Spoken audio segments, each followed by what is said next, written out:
Right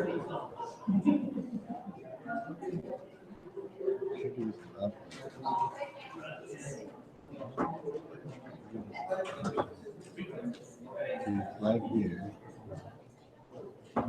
Should give us options.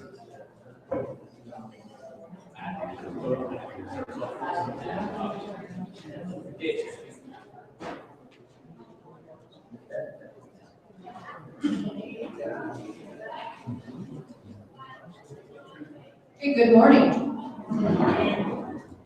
Today, we're going to do kind of a unique town hall. Every VA is doing a town hall meeting very similar to what I'm going to do today.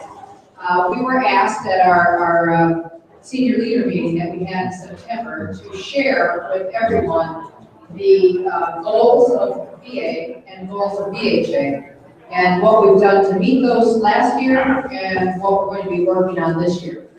So this is going to be a little bit different. We'll have hopefully a little time afterwards for questions for you. And we also this time are doing this a little bit differently. We're doing this in person here at the Medical Center, and we're also broadcasting on links and YouTube, so that people can do this at their desk or at the clinic. So welcome to those who are online.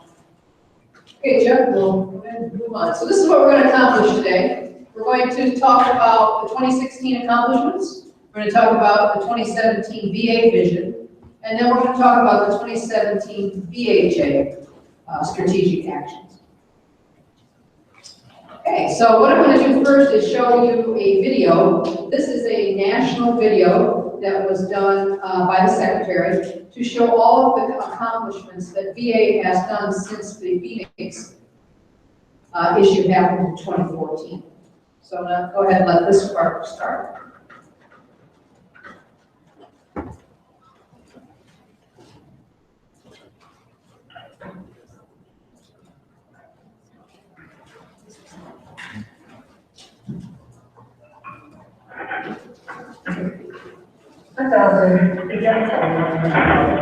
Better. Okay, I'm going to do a video.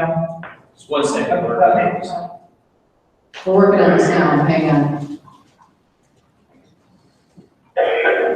So this is a video they made about the changes that have happened at the VA since the Phoenix thing.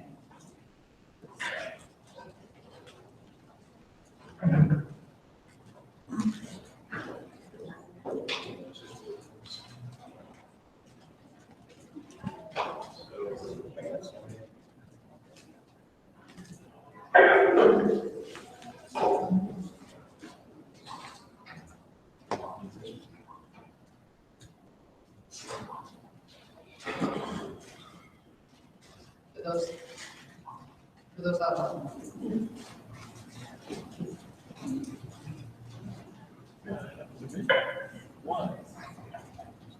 For those online.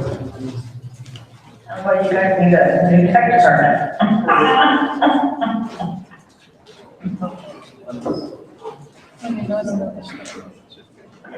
This is actually the first time we've tried this, so I'm a little technical difficulty here. This is.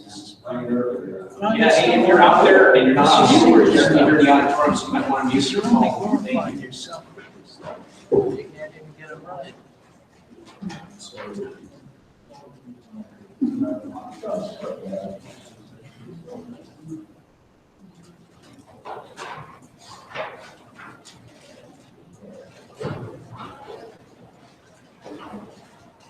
Across the country, 18 months later, we are seeing tangible successes, and a culture shift is underway. Here are the specific strides we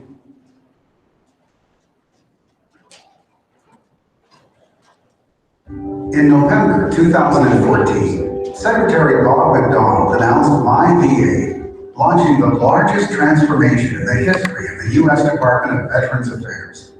At the heart of this sweeping change were two goals: enhance the veteran experience and improve the experience for VA employees across the country. 18 months later, we are seeing tangible successes, and a culture shift is underway. Here are the specific strides we've made. We are regaining veterans' trust.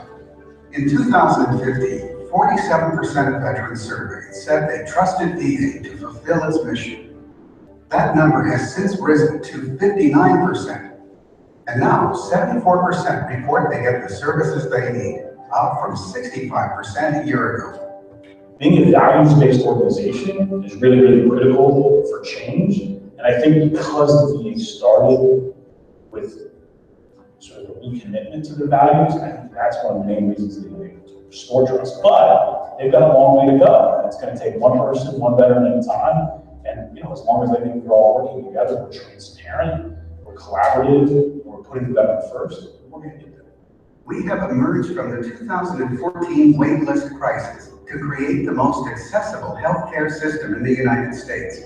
This is a top priority, ensuring that veterans receive the care they need when they need it. By the end of 2016, more than 160 sites of care will offer same-day access when medically necessary, and we've increased access for those seeking primary care appointments for a routine appointment to 4.6 days. I shattered my arm. It was really bad. I secured message my doctor at 6 p.m. that night. By 8 p.m. that evening, my doctor had written me back and said, show up at the VAMC at my office at 8:30 in the morning tomorrow morning.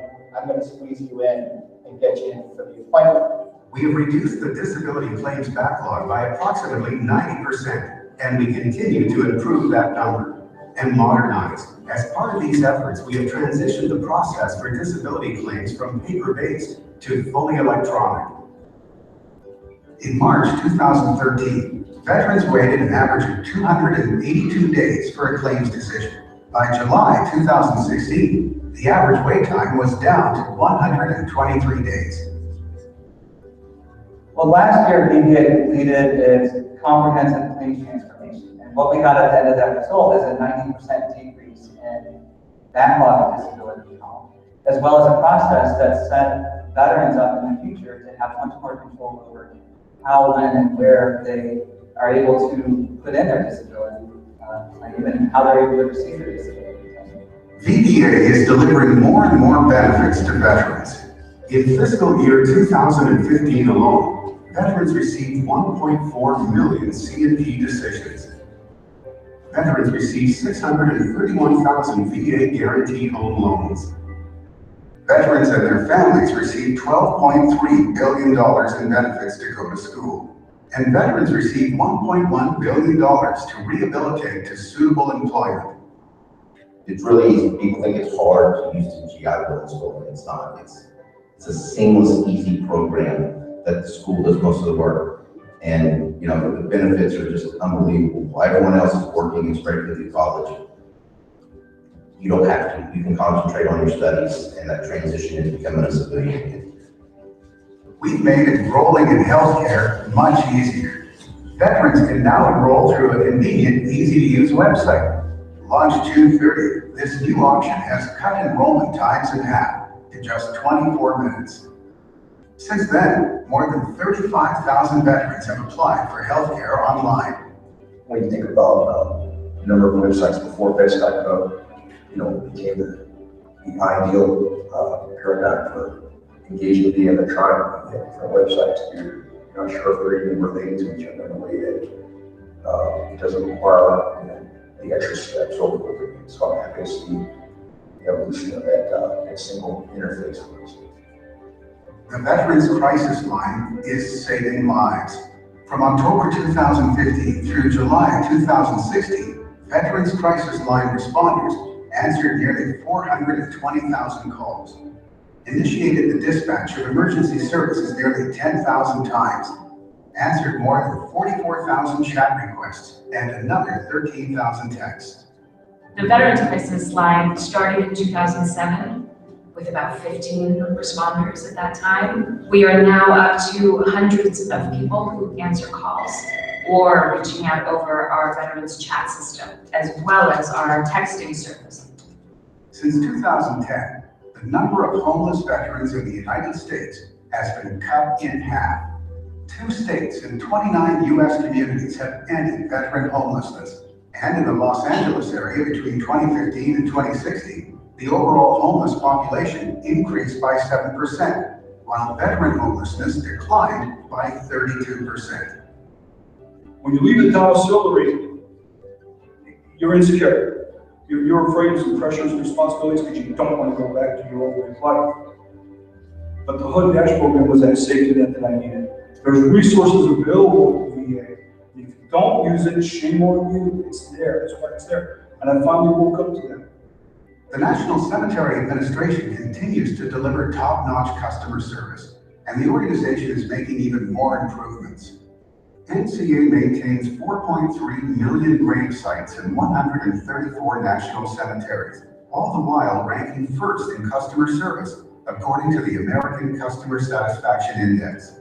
74% of interments are currently scheduled within 2 hours or less, and families of veterans are now able to learn the benefits eligibility status of their veteran loved ones before they pass, helping them plan ahead for the most difficult of times. For me, what makes NCA such a great place to work is the commitment from my coworkers. Here in Dallas, 90% of our employees are veterans themselves. Working side by side with them and seeing their passion for the families that we serve brings an immense amount of pride in what we do each day. After all, this is the last opportunity we have to do the veteran and their family right. VA is more involved in local communities than we've ever been. Community veteran engagement boards are essential. They are the linchpin between VA services and the many community resources available to veterans. Already, 80 MyVA communities have been formed across the nation, with the goal of having 100 communities by December 2016. For us, it was important to have everybody on that board really be connected, and we have made selections of people who are working directly with veterans. And so they're going to hear what they want to be brought to the VA. Our Office of Information and Technology has undergone its own transformation, restructuring operations and changing the way it does business. In fact, out of 24 federal agencies, OI&T was ranked 5th in OMB benchmarks for highest IT customer satisfaction in 2016.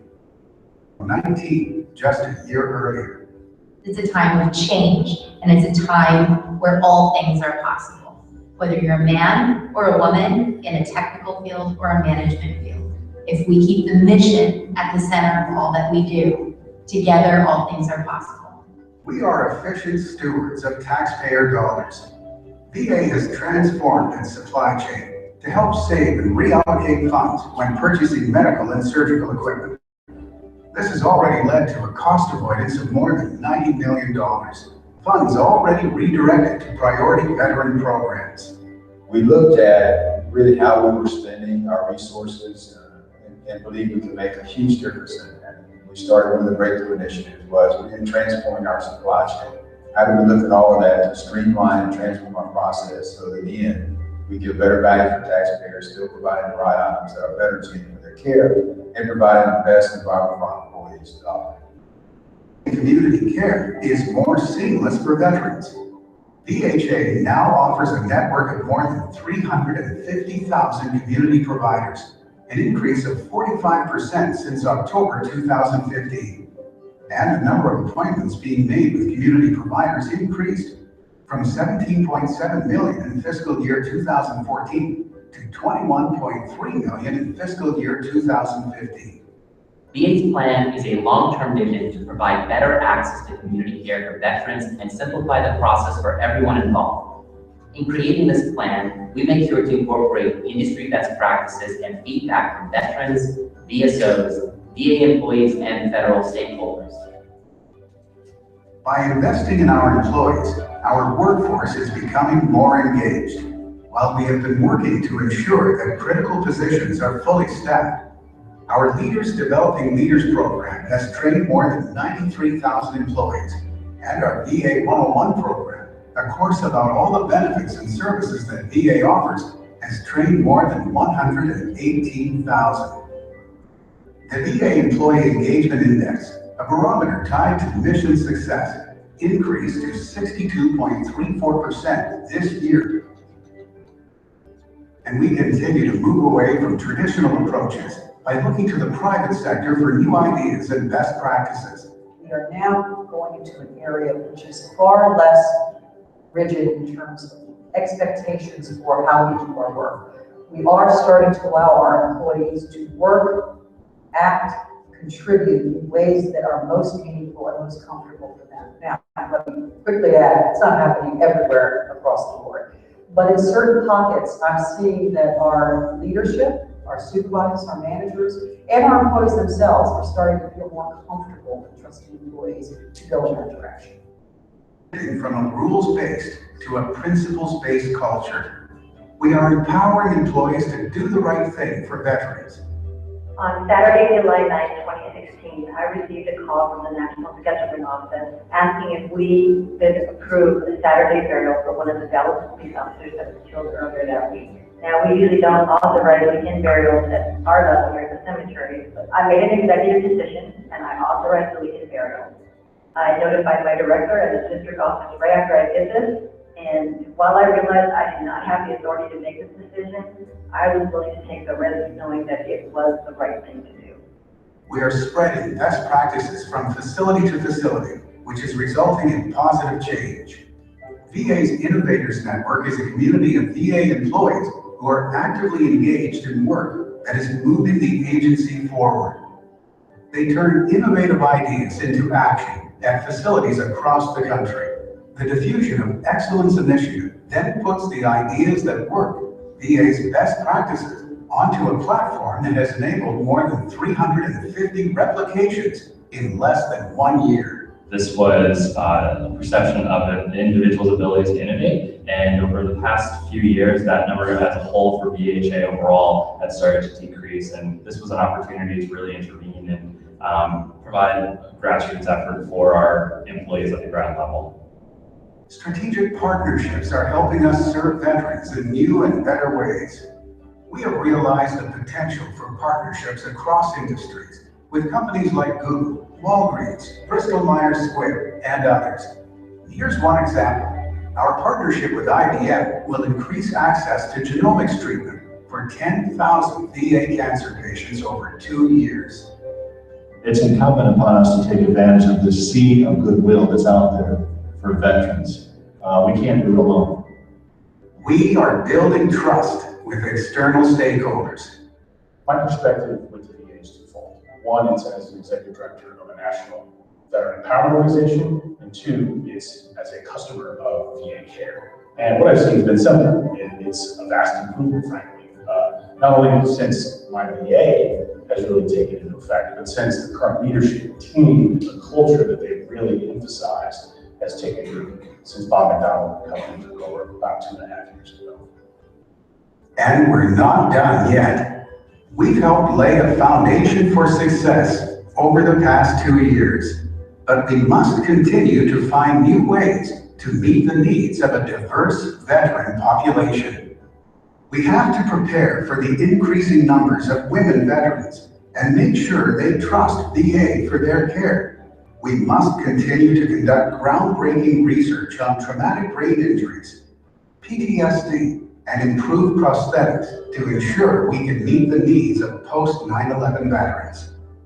Our transformation will continue until all veterans receive timely benefits and care, until every veteran and employee can proudly say, "This is my VA."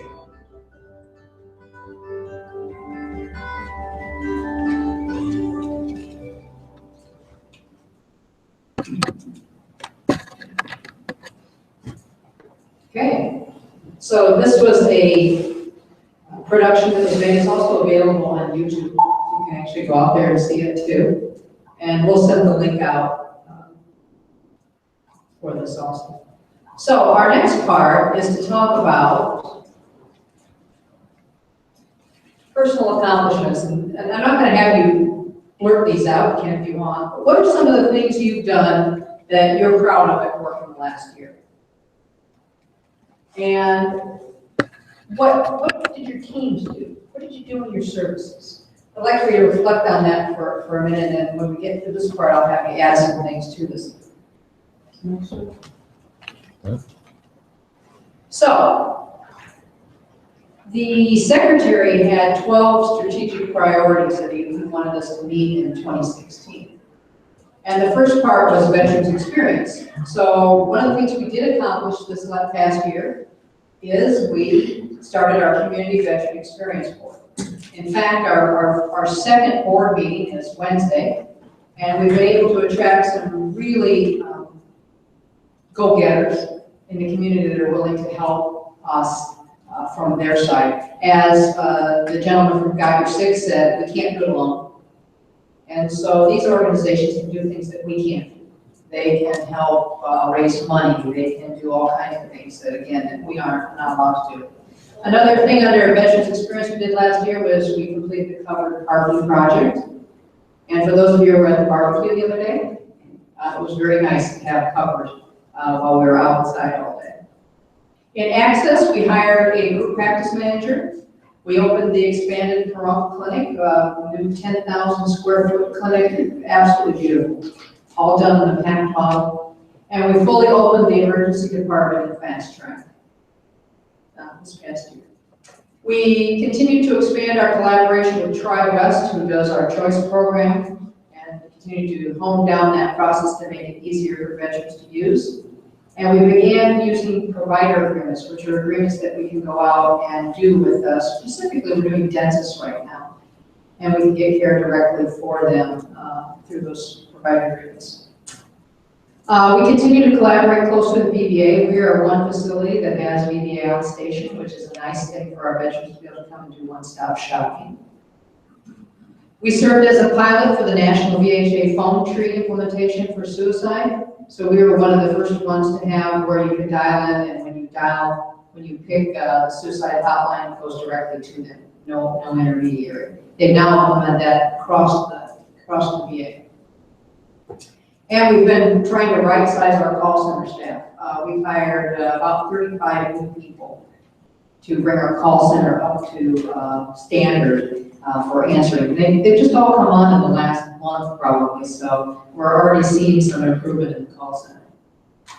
Compensation and pension, they kind of changed this target. We were to meet a 20-day average processing, then they turned it back to 30. So we did meet the 30-day average processing time. And we continue to work with VBA on that.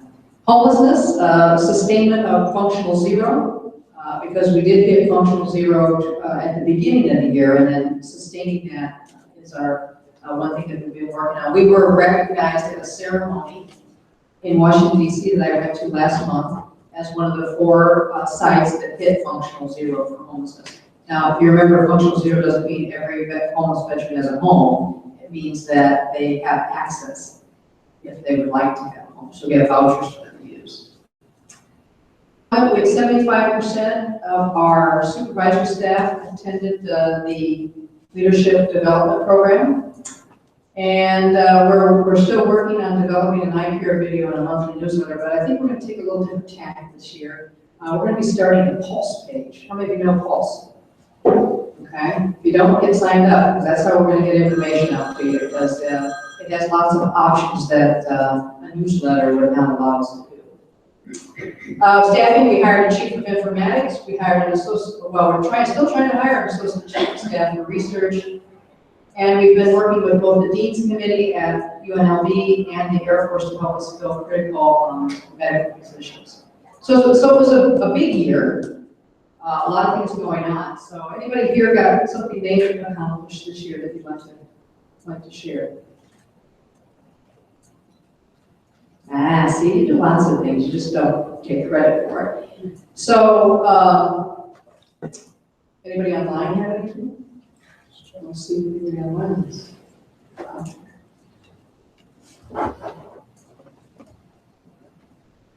guess not. All right, well, we'll move on to the next thing, but really, in your departments, you should be talking about what you've accomplished this last year. Because a lot of times when you sit down and do this, you don't even realize you did all these things in a year, and you got them done, and you should celebrate those things. Okay, next. So, Secretary Bob started my VA back when he came in right before the Phoenix issue happened. And my VA really is a vision that says that we're going to put the veteran in control, We're going to measure our successes by this outcome for veterans, and we're going to integrate programs and organizations across VA. So we're VA, we're the biggest part of VA, 320,000 plus employees. And then VA is next in size, and then of course cemeteries and small. But how are we going to work together? This year, for the first time, all three administrations got together for a senior leader meeting. That hadn't happened in 15 plus years. So it is a new day of working together and seeing how we can collaborate with both VBA and VHA. So the MyVA strategies you heard on the video, but I'm going to go through them very quickly, is improve the veterans experience is the first one. And they want to do that through what's called human-centered design. Interestingly, this week, Las Vegas is participating in a human-centered design having to do with primary care. So we have people here from the human-centered design group out of Washington, D.C. They are meeting with veterans either in their home or at a place of business wherever the veteran wants to meet to talk about their primary care experience and how they think it should be, how it is. And they're also going to be visiting the clinics this week. I don't know which days yet. They're going to decide that tonight, but they are going to be visiting each one, at least 2 of our clinics, if not all of them, if they can fit it in. So this is a project where they go through and they talk to the veteran, and they take this back. They're visiting, I think, 9 different VAs this week. And they'll take all that information and come up with what the primary care experience should look like for veterans. And then we'll all be working on that sometime in the future. Next. Improving the employee experience. We have here at Las Vegas created an employee engagement committee. If you've not, they're just getting started really, but April Creed and Dr. Alicia Brown are the chairs of that. We have employees on this committee, and they'll be working on how we can improve our employee experience for all of us. We also did the leaders developing leaders with supervisors, and VA started a new supervisory leadership program called iLead, and it'll be a program that they'll teach across all 3 administrations, so that we won't have 3 different leadership models and 3 different things. So that's another thing that Secretary Bob has worked very hard at trying to do, is getting us to all be rowing in the same direction. Support systems, you heard a little bit about IT on the video, also logistics, police, HR are all working on projects to improve our internal support structures. Next is establishing a culture of continuous performance improvement. You all know about lean management. If you haven't been trained in it, we can surely get that done for you. But how can we improve our efficiency of our work, and how can we share that between organizations and between VHA organizations and VBA? And a little bit, I'll show you that. The strategic partnerships. This is the one you heard him talk about with IBM, but there's many. We are actually part of a strategic partnership with Kaboom. Kaboom donated all kinds of play toys for children over at the Fisher House. That's an example of a strategic partnership. They can do things for us that we can't do and donate things. Another project that they're working on nationally is to provide iPads or something similar to families at Fisher Houses across the country. So there's a little bit of all of this going on, something that's never been done. In fact, one of the things that was done was there was money left over in one of the smoking pots of money for quit smoking up in one of the states, and the state gave it, was able to donate it for homeless veterans to the VA. Figured out how to do that legally, so that we could then use that money for homeless veterans. So it is a new day. We never were allowed to talk about these kind of things, even 5 years ago. And Secretary Bob brought this in, and we're now allowed to partner with outside organizations. A great example would have been a barbecue. There's a lot of barbecuing going on out there on Friday. And we actually have an organization that's interested in coming back in the spring, doing another car show, and donating the money to our facility. So this is a new day of us being able to get out there and get our groups organized with us. And we're going to do that through our community engagement board. Next. So, that whole discussion was about Big VA. I always call it Big VA, Big V. But we work for VHA, and we do have our mission, which is to provide exceptional health care to our veterans. But I'm going to show you what VHA mission and vision and values are and how they tie to the National VA thing. We all know eye care. This has been, 3 years now we've probably had eye care. In our weekly highlights, we highlight folks who have embodied those eye care values. And I think it's really a good thing for us to keep in mind every day and how we're taking care of veterans and how we're providing that commitment to their care. So, our VHA strategic priorities, first is access. We all know that. That was what Phoenix was all about, was access to care. So we will provide timely access to veterans as determined by their clinical needs. Now, you heard him say same-day access on the video. We, all VAs will be declaring same-day access by the end of December. We will be declaring it at the end of November. We're there. We're just putting a few little tweaks on it. But same-day access does not mean that you can walk in and see your doctor that day. It may be a telephone call. It may be a visit to the emergency room. It may be a secured message to your provider. It may be talking to the nurse on the phone. It could be a lot of things. So it doesn't necessarily mean they get to see the doctor the same day. And we already do this in mental health. We've been in same-day access in mental health for a year plus, been able to do that. So this is our goal that we will hit at the end of November. So that's kind of exciting. And it follows, this access goal falls under improving the veterans' experience in the national goals. So we have a little more work to do, but we're going to get to that point. And then our challenge here at Las Vegas, I believe, is finding providers. It's a very difficult area to find providers, and so we'll continue to work on that this year also.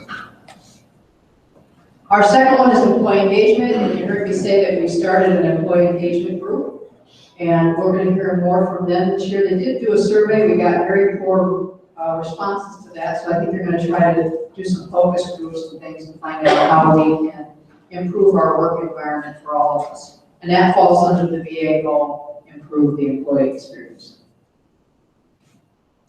Becoming a high-performance network falls under the VA goal, culture of continuous improvement. So what is a high-performance network? Well, you know, right now we have the CHOICE program. And they're working on changing how that's going to look over the next year.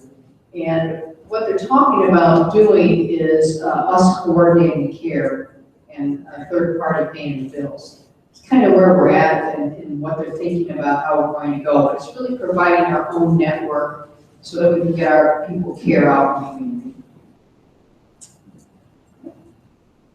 Best practices. Well, you heard him talk about the diffusion hub, and I'll get to that in a minute, but sharing best practices across VAs. We've tried this before in VA, a mechanism to do that, and in a little bit I'll show you the hub, and now there is a mechanism to do that.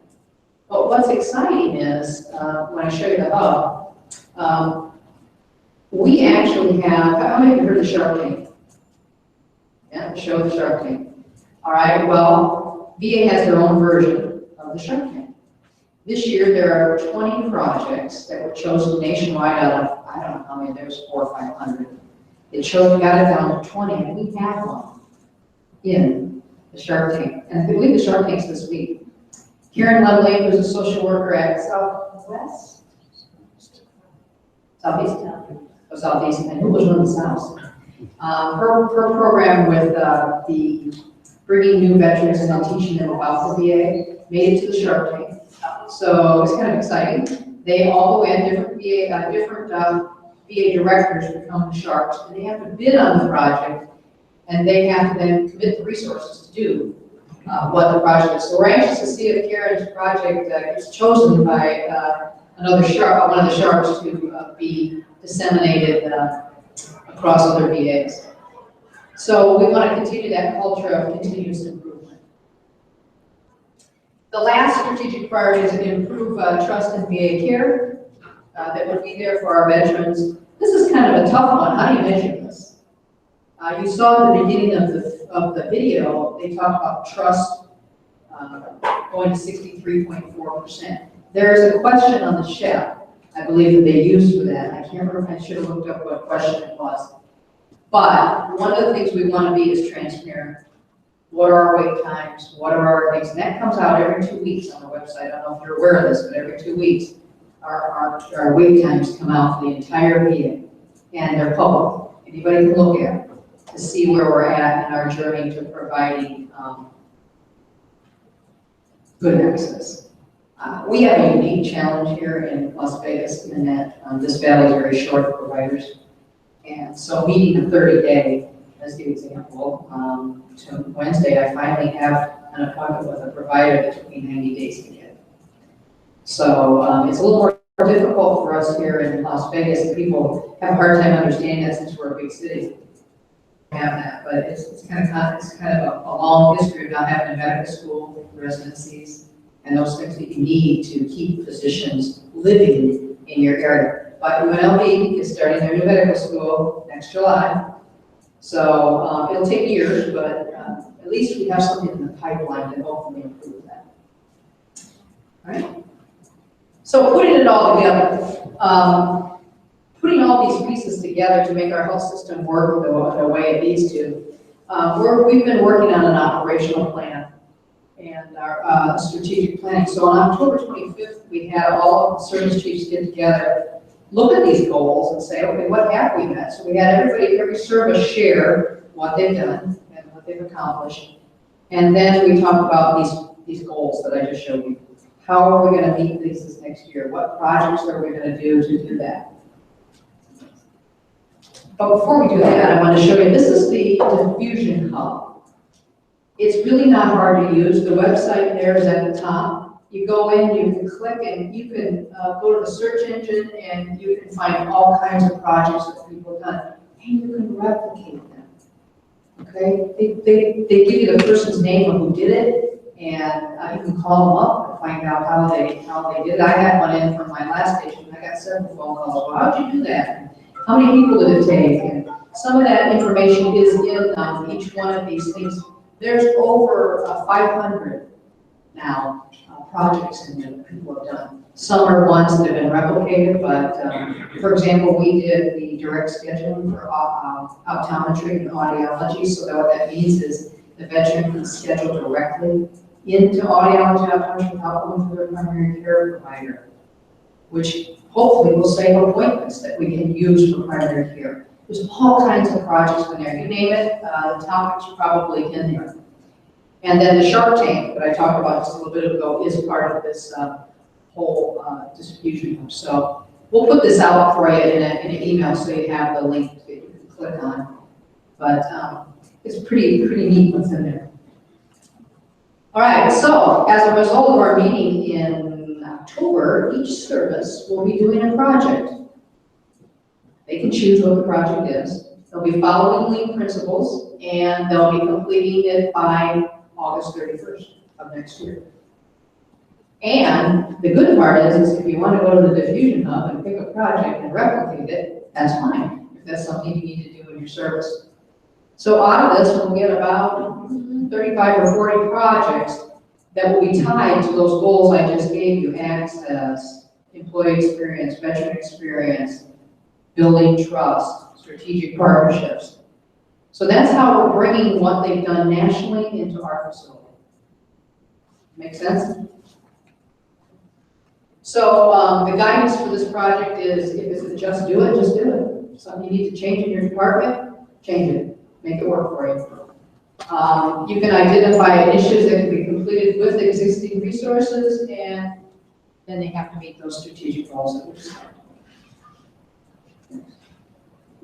So that kind of gives you an overview of what our strategic path is going to be for this year.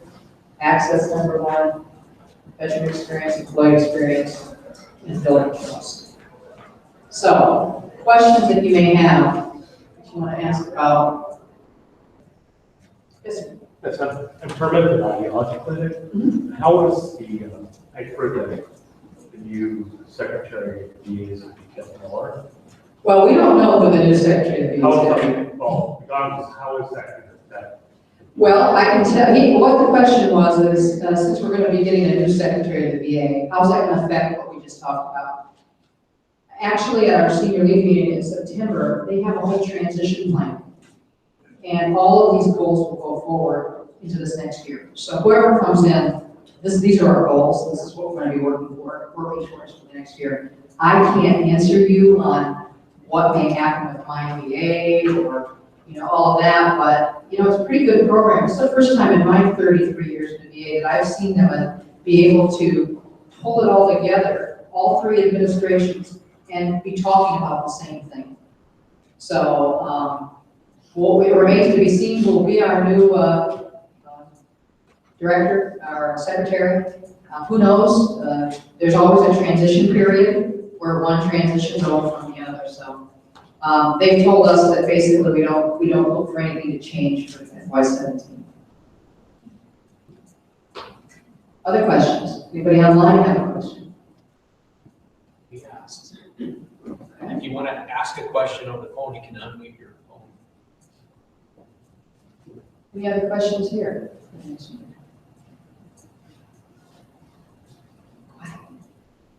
We will send all this out for everybody. So we're going to send this out to all employees because obviously we're trying to YouTube, we're trying things to try to get it so maybe people can do this while they're at their desk. But we'll also have this videotape on as a YouTube that people can watch and see exactly what you saw today. So we're trying something different.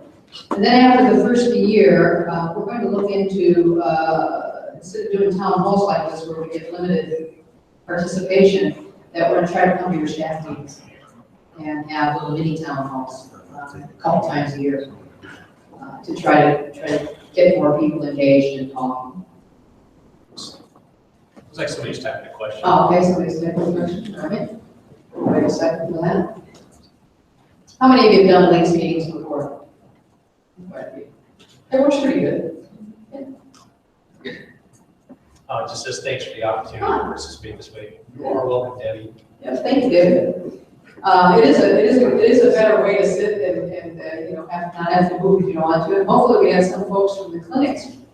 That was the idea of doing this, was to hopefully get more participation.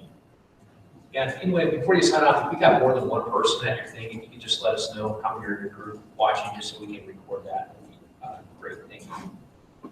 So, yes, sir. I have a question. Regarding our challenge for hiring providers, what is the VA doing to overcome the challenge? Why is it not just here, nationwide, we're short on providers? So the question was, what is the VA doing about hiring providers and how is it happening? Actually, there are in each visit a recruiter that specifically works. Our recruiter is David Aragon. In fact, he was just here last Thursday doing a meeting with HR professionals in Las Vegas. I gave a little talk on what we are and what we do here. So they have funds and things where they can advertise nationally in the national magazines that the physicians and journals that the physicians read. So we work very closely with David too, HR does also, to help us recruit for specific positions. And they can go out nationwide and help us try to attract them. So each visit has one of these. I knew my one in my last visit. So you say, I need a urologist, and we have him actually working on urologists right now. So to help us try to attract people to this community and fill our positions. But it is tough. I mean, nationwide, the country is short on primary care doctors, family doctors. Not just VA, but. No, not just VA, everywhere. Private sector. Private sector, yes. Good question, but yes, we do have a recruiter specifically to go after providers. Any other questions? All right, well, thank you all for coming. I appreciate your time, and we'll see you at one of your staff meetings soon.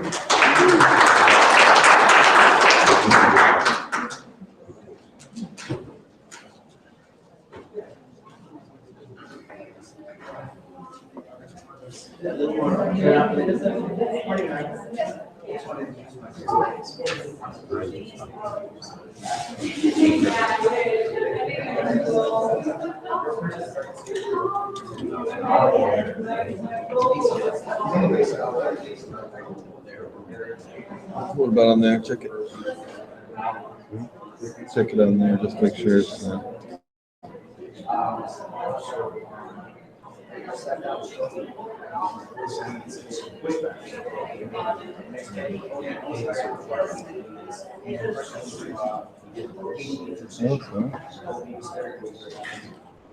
Look, unless,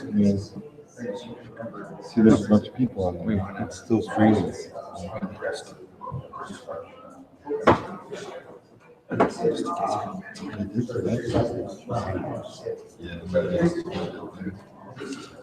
How'd it go, guys?